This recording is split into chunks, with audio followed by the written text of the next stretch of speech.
Thanks for tuning in to Men for the Win, a podcast hosted by David Kufis and Dan Thompson, two avid fans who appreciate well-played baseball, especially when it's done by the Twins. Men for the Win is sponsored by the Grand Group with Edina Realty. Are you looking to purchase a new home in the Twin Cities area? Or perhaps you're trying to sell your current home? Whether you're upsizing or downsizing, the Grand Group with Edina Realty will meet all of your housing needs. Contact the Grand Group by emailing thegran, that's G-R-A-N, group, at edinarealty.com, or call them by phone at 612-817-8751. The Grand Group with Edina Realty, 7-time Minneapolis-St. Paul Magazine Super Agent Award winners. On this episode, David and Dan recap the Twins' 3-game series against the San Diego Padres. Thanks for listening. Enjoy.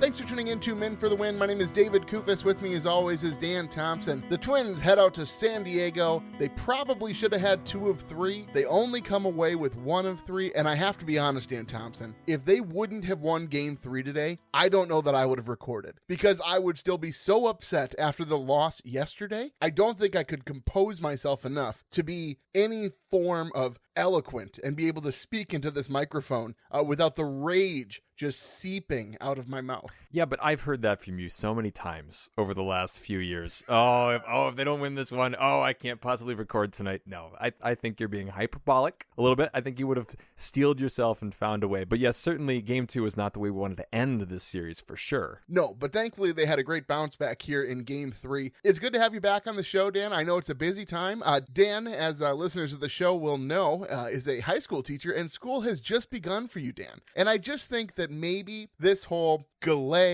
Gazette thing was just you trying to get in teacher mode, and maybe I took too much offense in this instance. First of all, I think it's pronounced galette. I don't think it's galet. Maybe it could be galet. It's a French word. That makes it worse, Dan. That makes it even worse. You missed the pun. I was assuming it was galet, and now you're telling me it's galette. That makes the Gazette joke even funnier, Dan. And you couldn't make that connection? It's sometimes over text things are not they're misconstrued, right? I talk to my students about this too, right? You can't text about serious things, and apparently we can't talk about blueberry desserts, David, without firing you up. So usually what I do is I make a cobbler or a cobbler, as you might pronounce it, and but not this year. I thought I'd switch it up. So yes, school is back in session. We don't have the Minnesota State Fair to hold back school, right? And so anyway, you're a State Fair guy. That's coming up. You must be getting ready.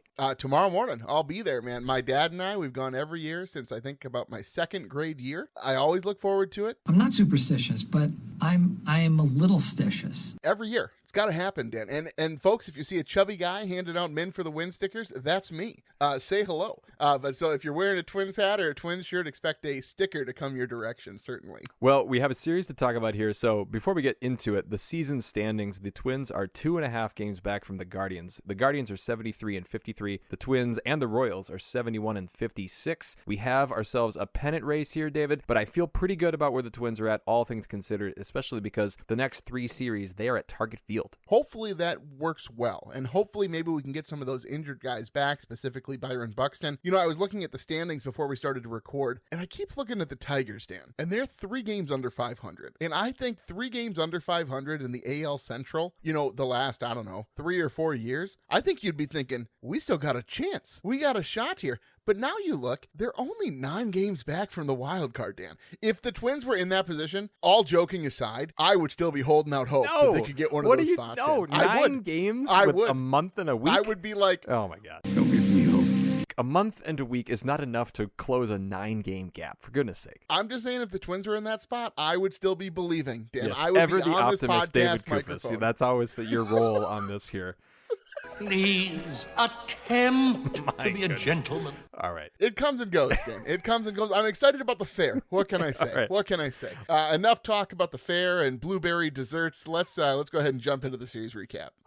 Series recap. Game 1, Twins lose this one, but according to Dan's logic, Rocco wasn't trying to win this one anyway. Twins lose this one 5-3. I don't know who was available to play in this game, Dan, but it really felt like almost nobody. No, Zebby Matthews was going to throw 5 innings, I think, no matter what in this game. Rocco has gone from, the Chris Archer days of maybe 4 to everybody's getting 5, and then we'll figure it out after that. The Twins actually score first in this, too. Larnach walked, and then after a Lewis strikeout, Matt Wallner doubled him in. We're going to talk more about Wallner's bat a little bit later here. I did appreciate your commentary about his helmet and what must be in that thing. I think I'm going to err on the side of maybe a picture of his mother to inspire him to play well and to be that child, that boy who just enjoys the sport like he's playing Little League. I hope that's what it is, but I think the more I keep, going through the different suggestions, I think Hogs is right. I think it smells gross and he just smells it. I'm not superstitious, but I am a little stitious. We have other sounders, Dan. Anyway, but the bottom of the first, the Padres answer immediately with a couple runs. Luis Arraez was very complimentary of his former Twins teammates, by the way. He said he still texts Carlos Correa. He was giving Carlos Correa batting tips, apparently, earlier this year. Honorary Twin Luis Arraez. So a couple of things about Arraez. And here's the thing. When that trade happened, Twins fans knew it had to be done, but it didn't make it any less sad. We loved Luis Arraez. We loved the energy he brought. We loved watching his at-bats. We liked how he would shake off pitches that he knew were balls. Well, some of us did. I was less of a fan of that, but what can you say? Anyway, there's a lot to like about Luis Arraez, but pitching wins championships, Dan. And no matter how many singles you hit, that's not going to win a World Series. Exhibit A, Joe Mauer. It's not going to get done. It's not all about Joe. Not everything comes back to Joe here with you. It seems like you bring him up more than me and Hogs. A single hitting first baseman, Luis Arraez. Joe Mauer is not a terrible comparison if that's what you're talking about. Kiss the cows. I will say this about Luis Arraez, and after observing him on another team, he gets on base so much that it's got to be annoying for the other team to have to pitch to the rest of that lineup with a guy on base. I think that that's the thing that's not talked about with his, lower OPS and such, is that matters, I think, when you've got guys on base as frequently as he is. Even if he's not on second or third, he's still there. Brad Pitt filling in on the podcast today, actually. What does he do? He gets on base, Dan. There's almost no point in pitching to him. Just let him have first base. He would be the only guy who you'd intentionally walk just because you assume he's getting a single anyway. Yeah, you can just save yourself the pitches, right? There were a lot of long at-bats in this series, too, so maybe you just fine. Just take first base. Yeah, so top of the second here, Twins score again after loading the bases with one out. Castro had an RBI ground out, and then a nice base running play by Martin here, who didn't let Xander Bogaerts tag him between first and second, which allowed Castro to reach first. So it's interesting. Austin Martin, Dan, sometimes it seems like he is really paying attention and focused on those base paths, and sometimes I think he's listening too much to Tommy Watkins. Well, and the other thing is, I was listening to Game 3 mostly. How often do we hear the phrase, Austin Martin got a slow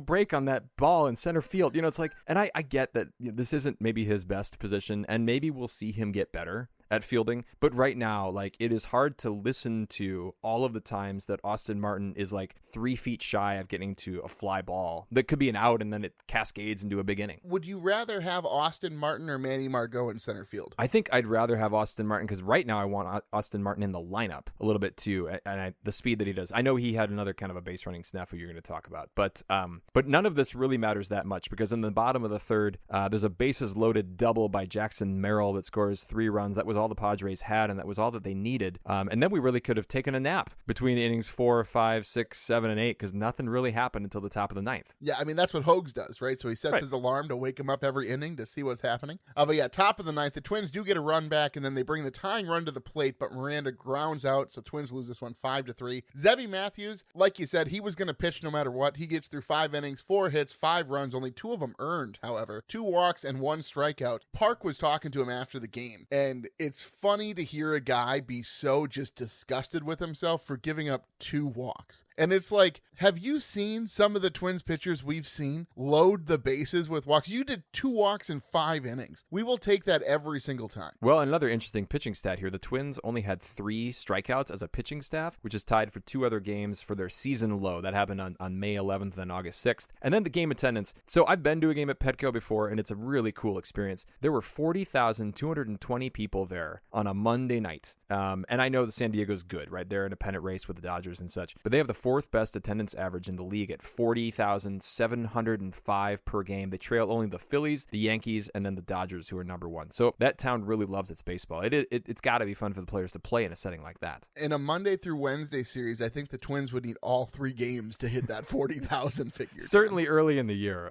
Well, let's go to game 2. So the Padres win this game 7-5. This is going to be a tough one to talk about. So Bailey Ober has a good outing overall. 6 innings, 4 hits, 3 earned runs, 5 strikeouts. He's dominant. Now, Rocco let him have the 7th, which I think we're going to talk about a little bit later. But the Padres score first, bottom of the second. Jackson Merrill doubles, followed by a David Peralta RBI single. So it's 1-0 Padres. But then the Twins are able to answer with one of our favorite plays, the lead-changing home run, where Carlos Santana doubles, followed by your pencil man, Ryan Jeffers, with a 2-run home run. Another one that was, I mean, it was gone very easily. It was pretty clear to tell. And the Twins lead 2-1. Yeah, and then top of the 5th here, Kepler singles, Martin walks, Margot singles, and then Royce Lewis has a sac fly with the bases loaded here. I'm annoyed with this at bat because the umpire got virtually every call wrong. So it was frustrating. It was good that Royce was able to get a sac fly out of it, but honestly, how much more damage could that guy have done with the bases loaded? We know what he's done in the past. But anyway, so it's a weird play here. So on the Royce Lewis sac fly, though, it wasn't just a straight, oh yeah, he hit it to deep left and then they scored. No, things continue, and the throw to the infield is a problem because the shortstop thinks that the third baseman is covering the bag, and he just lets the ball go right by him. So the throw is coming into third base. Austin Martin is breaking for third, and the throw makes it to the wall. And Austin Martin sees what happens, and he tries to score. He doesn't realize that Martin Perez, the pitcher, has backed up the throw, and he easily throws out Martin at home. So it was frustrating because this game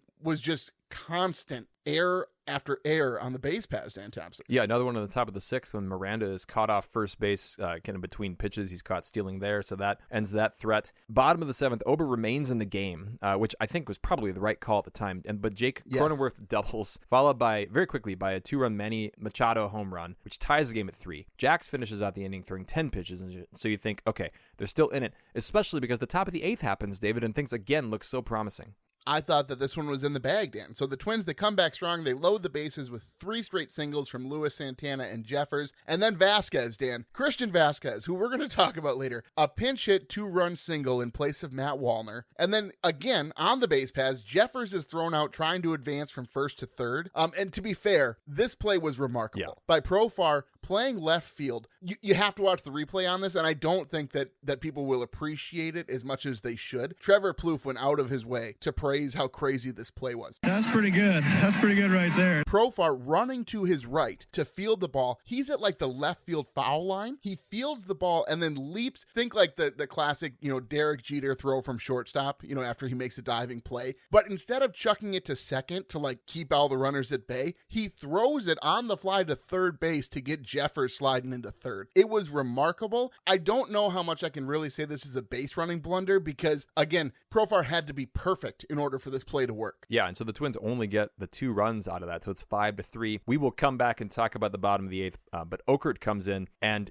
within 12 pitches has given up 4 earned runs. The lead is gone. This included hits by Donovan Solano and Luis Ariz, so a pair of former Twins there. Then Jurickson Profar, who had made that remarkable defensive play, just yanks a ball down into the left field corner. So it's 6-5 then. They add another one. And so it's 7-5, and then the Twins do nothing in the top of the 9th. And so there it is. A disappointing, really frustrating loss, very similar to that Rangers loss in Game 4 of that series on Sunday. So much of this, though, Dan, lays at the feet of the Twins for not making a move at the deadline. If you're not going to get a frontline starter, that's fine, but you need to at least get a reliever to cement your back end of your bullpen in situations like this. And if you're not going to do that, Dan, I truly don't understand what your job is as MLB owners if you're not trying to win. There he is, beating that dead horse. Did you not see that they acquired Trevor Richards at the deadline? Who? Yeah. Oh, yeah, he sounds like a twin already, Dan.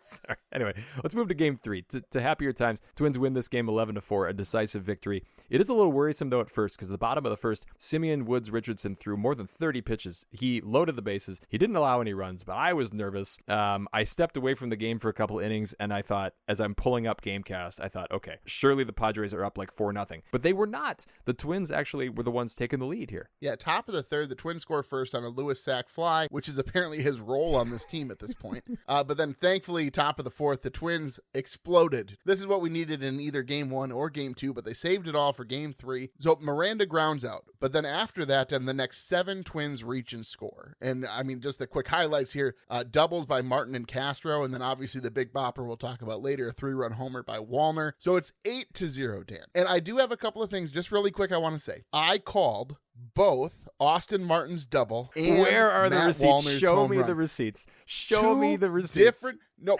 2 different people were with me. One of them is likely in bed because he's a kid, but he was there and he will vouch for the me. The word of a child. He heard me say it. We're relying on the word of a child to back up your call.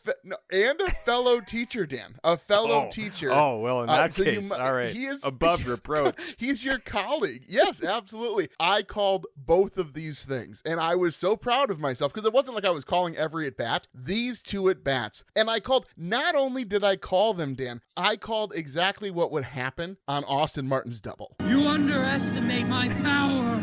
What else you got? That's right, you did. What's going to happen in the next series here, Koopus? Well, the thing is, so after I got those 2 calls right, the kid kept saying, well, what's going to happen in this at-bat? I'm like, you don't call every play. You don't call every play. You just call the ones that you have a feeling about. You know, just like how Corey Provis only puts the recording on when he has a feeling, even though at the end of the game he has 4 hours of video for some reason. It's sort of like that, Dan. All right.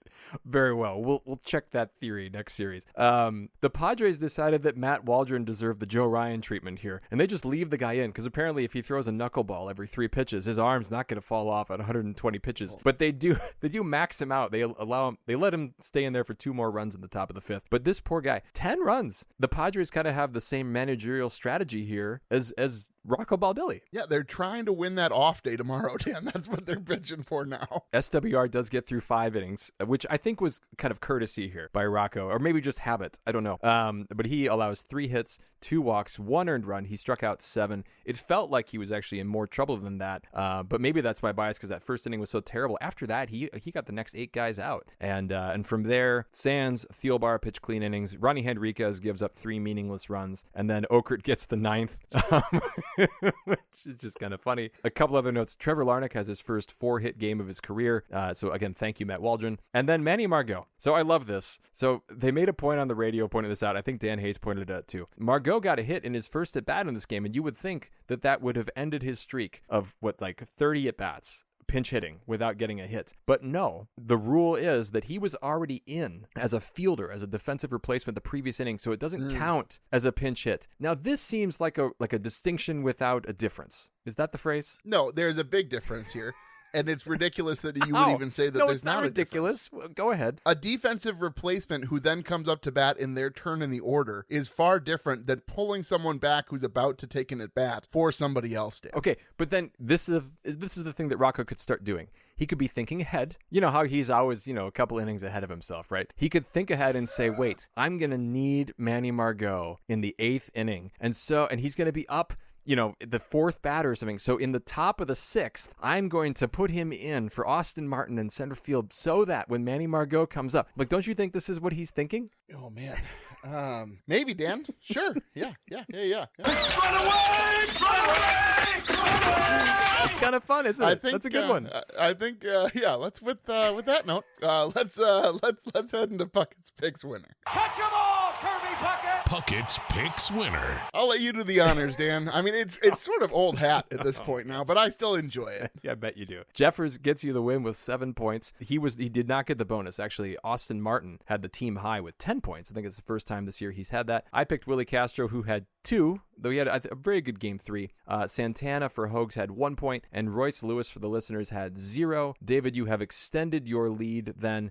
You now have 21.5. Hogs has 13. The listeners have 10. I have 6.5. And I think we're getting pretty close to crowning you victor here, David. I don't know if it matters much who I pick, honestly, because there are 3 of you who could potentially take the victory. So you and the listeners would both have to intentionally choose virtually no one and then just hope that Hogs wins the next 7 series. I mean, Hogs tried that with Vazquez, right? The tanking, and it didn't work. Picked a very bad time. That is maybe outside of just destroying this season for Puckett's Picks. Hogs picking Vazquez intentionally so that he doesn't have to pick last, but then Vazquez scored second highest it's the greatest thing that's happened in Puckett's Picks maybe ever. Beast versus Bench. Is losing fun? Is losing fun? I don't know, Dan, that I've ever seen this happen in season like this. We've had times where we're like, oh, we should move on from this player, and then they kind of turn it around. And we've had, oh, we should trade this guy, and then all of a sudden he gets hot. I don't know that I can remember a time, though, Dan, where a guy has been bad for so long. Like, we're talking seasons at this point where this player has been poor, and then one trip to triple play, he gets enough tickets for some new batting gloves, whatever it may be. Christian Vazquez is my beast, and 4 for 10 with 3 RBI, including that big pinch hit. I don't understand what they did to him up there, Dan. Is it some hypnosis? Do you think, is there some sort of music therapy that he's listening to headphones or something before he goes to take his ABs? I do not understand how a guy can turn it around this drastically after, truly, 30 months of just bad baseball. I think he must have spent time with like Freddie Prinze Jr. and like a She's All That remake or something. I don't even know what. 1 second here. Ogres are like onions. I truly have no idea what you just said. You don't remember She's All That, right? It's like the transformation thing where like, ugly girl turns into beautiful girl overnight because guy made a bet, but then it turns out the girl finds out that he made the bet, but he really fell in love with the girl. Like, this is a classic plot device. This is the late 90s. Wasn't this your era for films, David? Run away! Run away! Run away! All right, fair enough. I will move on. I picked Austin Martin as my beast. He had 5 hits. He had a couple walks. Now, he had the questionable base running decision, and he didn't play a great center field. But he had one other nice base running play to stay out of that double play. He has made some pretty good contributions. I do have faith that going forward, he can be a contributor on this team in some way because of his flexibility. I think he's going to continue to improve, and it's really nice to get this production out of the bottom of your lineup. Who is your bench? Yeah, so I got to give it to Santana, and I feel a little bit bad about this because he plays really well in the field, as we've mentioned as of late, but he only goes 2 for 12, and what really annoyed me is he just came up in some big spots, and he left quite a few guys on base. So he left 5 guys on base. To be fair, he did hit a couple of balls that just were in the wrong place at the wrong time. Guys snagged him out of the air, but I do think that he's sort of expected to be the guy who's going to bring some energy and hit that homer that gets the team back into it, and that was missing, especially in Game 1 and Game 2. I would have loved to see a game-changing home run from Carlos Santana. Yeah, the 2 memories that I have of him, at least recently in that spot, is the home run against Texas that tied the game, and the home run against, I think it was Milwaukee that tied the game, and then they lose both of those games, and all of the fun is kind of just drawn out of that. So for my bench, I'm actually going to go with Jace Tingler, the bench coach for the Twins, because I think that there were moments in this series, and I think I'm just going to lead us into Rocco's Rewind, that I think he should have been tugging on Rocco's little sleeve and saying, Rocco, excuse me, I have an idea. So let's go ahead and let's go into Rocco's Rewind. Rocco's Rewind. Okay, so there's that scene in Star. This is not going to be a perfect analogy, but at the end of episode 6, when Luke is sitting there and he's being tortured by the Emperor, and Darth Vader is looking, he's looking at Luke and he's looking at the Emperor. And we're kind of, we're supposed to watch him make this choice. And I feel like Jace Tingler is there and he's not making a decision here when he clearly sees that something could be done better. Because Rocco made all kinds of weird decisions. First of all, Game 1. It's like Rocco had no intention of trying to win that baseball game. There was no chance. The moment the Twins were behind, it was almost like Rocco said, phew, all right, glad I don't have to try to win this one. So that bothers me. And then everything in Game 2, bottom 8th, just screamed foolishness, right? So now I will say this. Okert is a lefty, and I can see how you think maybe I can get a couple lefties out with this guy, right? Now, the Padres kind of subverted that because they pinch hit Donovan Solano, who, then had a single. And then Luis Arraez, I think we should understand it doesn't matter what the splits are against Luis Arraez. So I can kind of get that. But my goodness, you have a team on the ropes here. You have to bring in Alcala or even Duran in that spot. I think it's foolish that you toyed with the system that needed no toying. So you'd go Alcala or Duran, you do it. You're done. You do it there. There's no reason to mess with it. I don't know why you're trying to get cute here. And this is honestly, I make fun of you a lot for saying how he's managing to win certain games. Why isn't he managing to win this game, Dan? There's no guarantee that you're going to win Game 3. I understand that you think SWR is going to give you a chance, but Ober just gave you 6 innings. A bird in the hand, Dan Thompson. A bird in the hand, my friend. But one thing I have to say, putting Okert on the mound in Game 3, bottom down 9 is kind of hilarious. Like, the Twins are up big, and I understand it's sort of like a confidence boost thing, but Okert's been bad. And, like, if you look at his last outings, like, he's just not a guy who you want to see on the mound in any sort of meaningful situations. So, while it may seem, you could look at this in a very positive light and be like, Rocco's just trying to give him an opportunity to really turn things around. You could also look at it as Rocco figuring out that, maybe this is the best spot for Okert. I think we're maybe giving Rocco a little bit too much credit about his foresight. I'm going to go back to when I talked about Manny Margot and kind of the 2 innings ahead. Rocco has literally said sometimes, well, there was a lefty pitcher on the mound, so I obviously didn't look at his splits. Like, I just put a righty up at bat. So I think maybe Rocco's he's not analyzing his choices in as much depth, which is why I think Jace Tingo should be, sitting there with a clippuard and saying, Rocco, I have an idea. I knew exactly what to do, but in a much more real sense, I had no idea what to do. Well, let's push forward here. We got some good Minnesota moments. Minnesota moment. I got to talk about Matt Wallner's home run in Game 3. We're about to begin bonding adamantium to weapon exoskeleton. Was this before or after he got hit by a pitch? It's hard to keep track. He was hit twice in this series. I think he's up to like 12 on the year or something. So after the game, I thought, you know what? I kind of want to go see what Matt Wallner's home runs have looked like. And you can go to Baseball Savant and you can watch individual plays. So I went back and I watched his 8 home runs, and they're all to right field. Obviously, this is not a surprise, but literally on 5 of them, they are so no doubt that he doesn't even start to run towards first base. Like, he can sit and he can look back, and I counted, and this is the distance of his home runs: 442, 441, 378, 390, 376, 391, 389, and then today's of 410. That is a remarkable average. You would think that one time he'd kind of squeak one over the side of the wall for, 358 or something like that. This man is incapable of hitting a short home run. And more seriously, I wonder if at some point, can he add the opposite field kind of bloop home run or do something? Because he is such a pull hitter. And I get that he hits them really hard and they're really exciting and fun when he does. And this was a key moment in this series because I thought, gosh,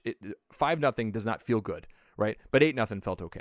Absolutely. 8-0 felt great. As far as hitting one to left field, I don't know that it's physically possible. Like, the physics that would be required for Matt Wallner to hit a home run to left field based upon the way that he stands in the box. I don't know if Simone Biles could do that, Dan, if you made her stand that way.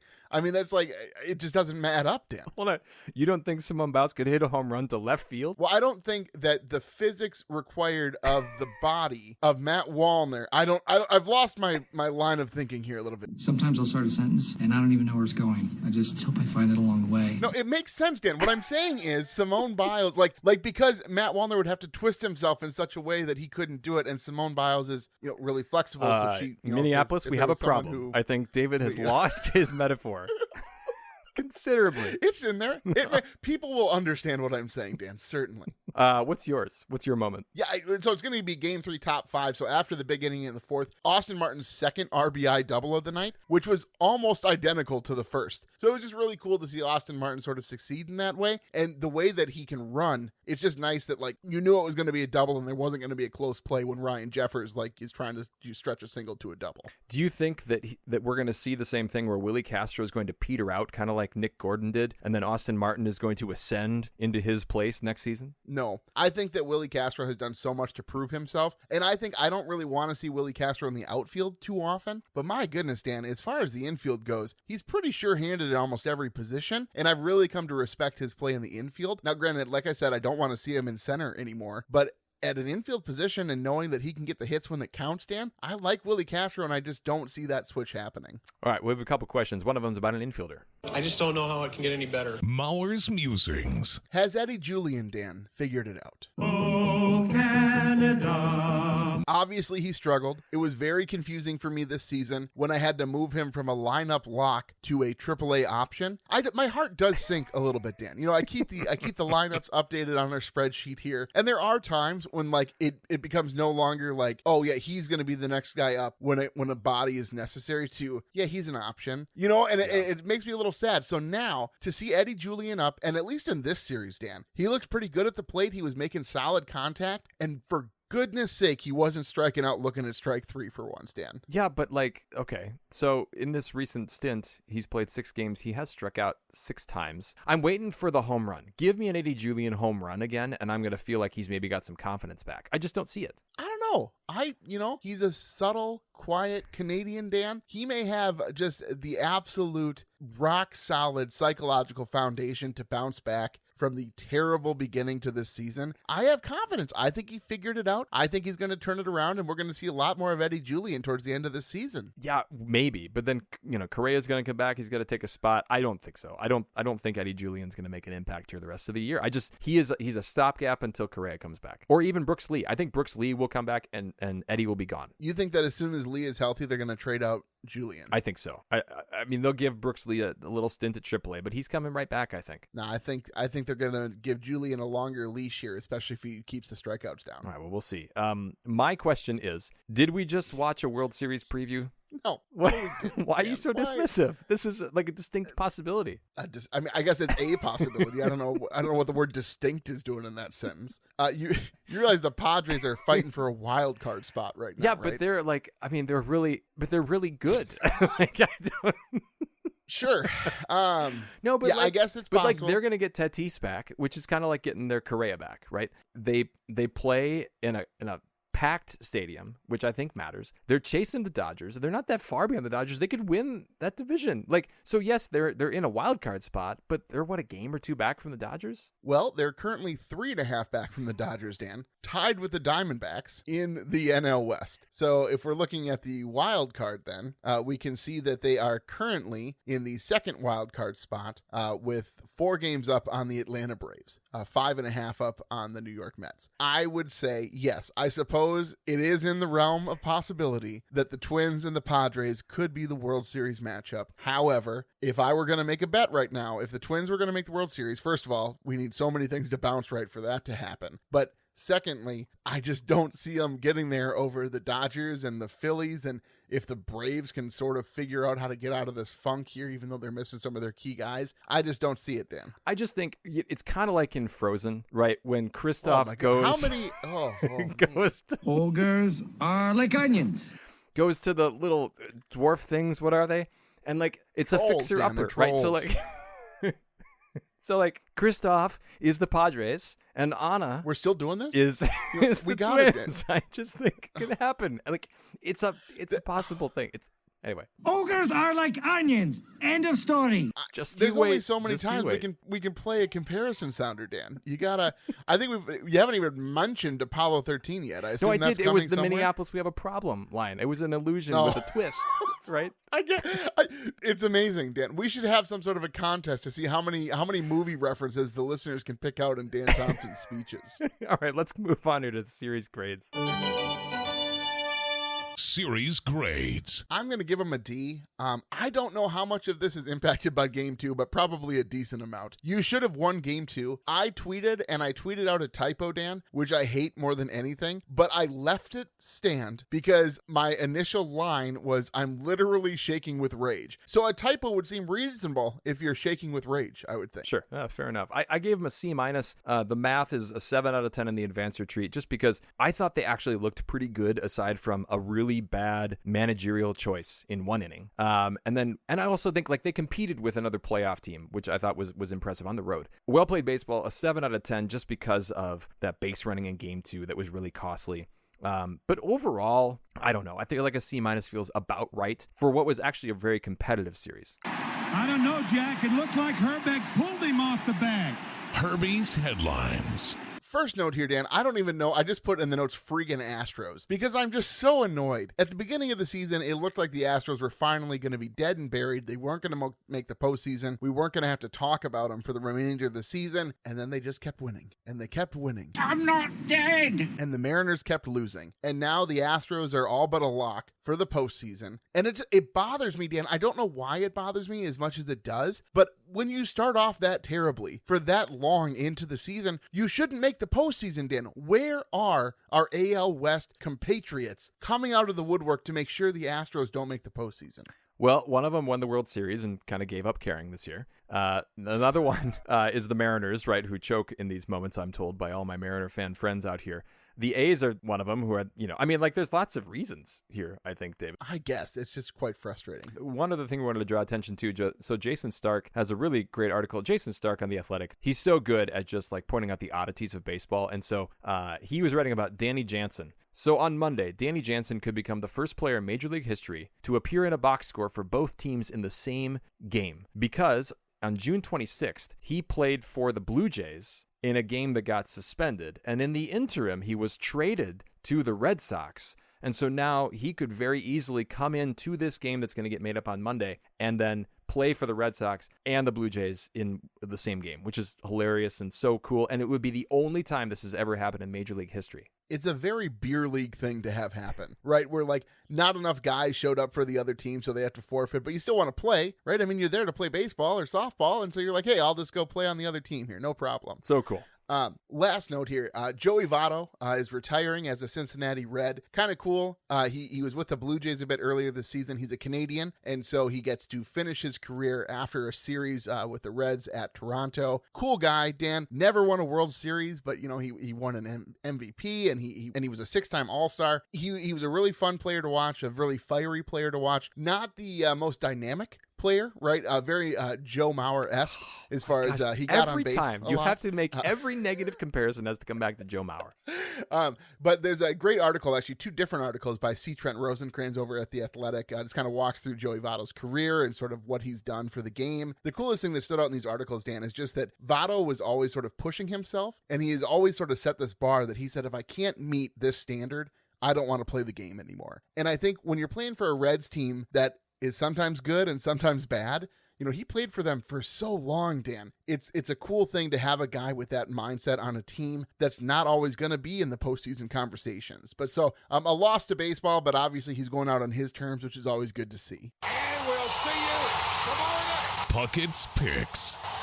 So the listeners wrote here, after some thorough research, the listeners have elected Royce Lewis to represent them for Puckett's Picks. So that was the official text. I said I would read that. So they're sticking with him. And then Hogs he's going to pick Buxton, which is if Buxton doesn't come off the injured list, do we give Hogs a different pick? Normally those are the rules, but typically it's if you go on to the IL, not if you do not come off the IL. So we'll have to discuss the official Puckett's Picks rule book, because I don't think we've had somebody pick someone who is coming potentially off the IL. All right. Well, in that case, I'm going to take Alex Kirilloff and then just decide a little bit. No, I'm not going to. Yeah, I'll take Correa. Let's call it a day.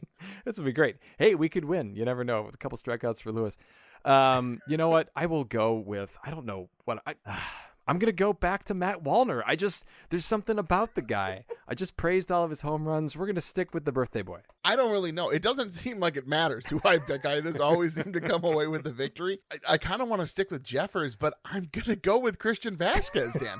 It has to happen. He's been my guy. I am on that Christian Vazquez bandwagon. I'm his biggest fan. When are you going to give him a train? I think that's really what we need to do. And you can get a little conductor hat for the Christian Vazquez. I don't know. Train. He's like, those trains that they have at the mall? They're like the kids ride on. Like that's maybe where it's at right now. He's not a full steam, locomotive. Well, right now we could say that he's all that. David, see what I did there? I don't think that movie is as popular as you think it is, Dan. Anyway, it's frozen in my memory. Well, folks, if you like what you hear, please tell a friend. You can follow us on X at Min for the Win and find our Min for the Win Facebook and Instagram pages. Make sure you're subscribed to the podcast on your favorite platforms so you're notified when new episodes are available. And if you could leave us a rating or a like, we'd greatly appreciate it. If you'd like to support the show further, you can find us on Patreon. The link is in the description. Thanks for listening, and as always, go Twins. That'll wrap up another episode of Min for the Win, a podcast hosted by David Kufis and Dan Thompson, 2 avid fans who appreciate well-played baseball, especially when it's done by the Twins. Thanks so much for listening, and as always, go Twins.